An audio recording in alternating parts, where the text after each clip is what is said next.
Here are some examples of extreme oxidation numbers. Almost always oxygen has an oxidation number of -2, but in hydrogen peroxide, oxygen is bonded to another oxygen. So each oxygen only has an oxidation number of -1.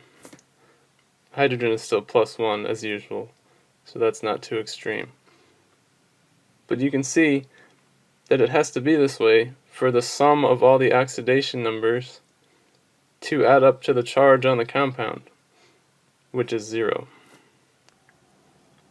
Okay, here's another extreme example where oxygen doesn't have an oxidation state of -2. This is an elemental form of oxygen, so the oxidation number must be 0. This makes sense again because the sum of the oxidation numbers of each atom must equal the charge on the whole compound, which again is 0.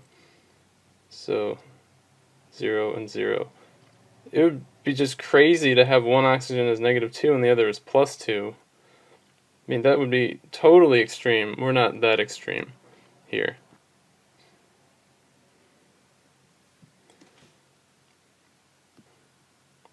Fun fact, S8 is the elemental form of sulfur. So here each sulfur has an oxidation number of 0 as well.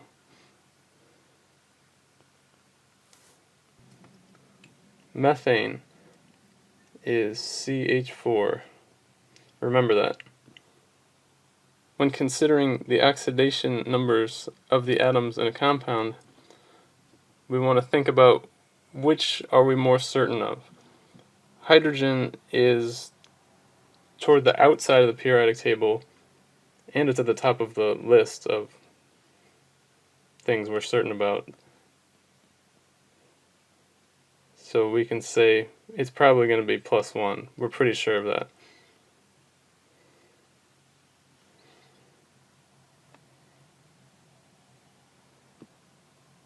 Mark, edit here. So how do we figure out the oxidation number on carbon? Well, we can set up an equation from the fact that we know that carbon's oxidation number plus 4 times the number of the oxidation number of each hydrogen equals the charge on a methane.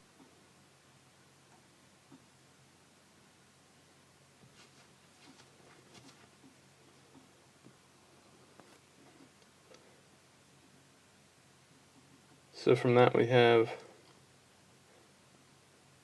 C plus 4 equals 0. Sulfur C, -4. That is highly extreme.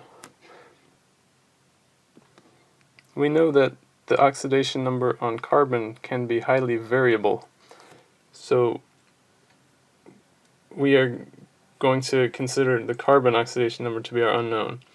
We're highly certain that oxygen is going to have a -2 oxidation number. So to find the oxidation number of carbon, we set up a similar equation.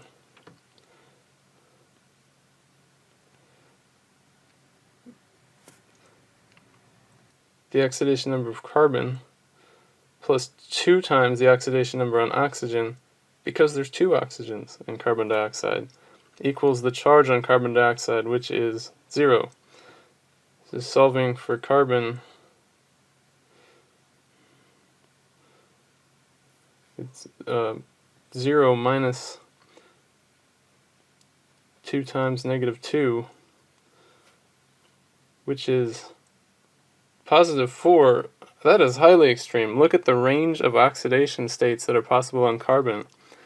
Anywhere from +4 to -4. That brings us to our most extreme case of all, potassium permanganate. We know that the oxygens, all 4 of them, are going to have an oxidation state of -2, because oxygen is always the one we're most confident about. Potassium is on the total left side of the periodic table, and we know that elements in group A almost always have +1 oxidation states. So that leaves our unknown as manganese. Let's write our equation. 1 potassium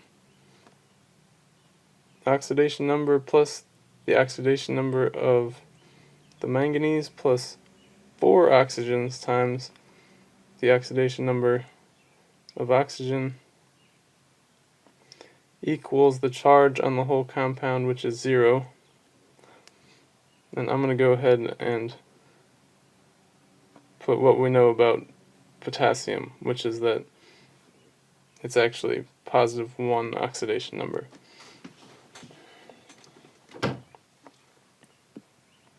And solving for the oxidation number on manganese, we get 8 minus 1 is positive 7. That is ridiculously extremely high. So potassium permanganate, we found the reason why it is such a powerful oxidizing compound. It's very commonly used as an oxidizing agent because it will steal electrons from another compound to decrease the very high oxidation number on the manganese. Made with Doodlecast Pro.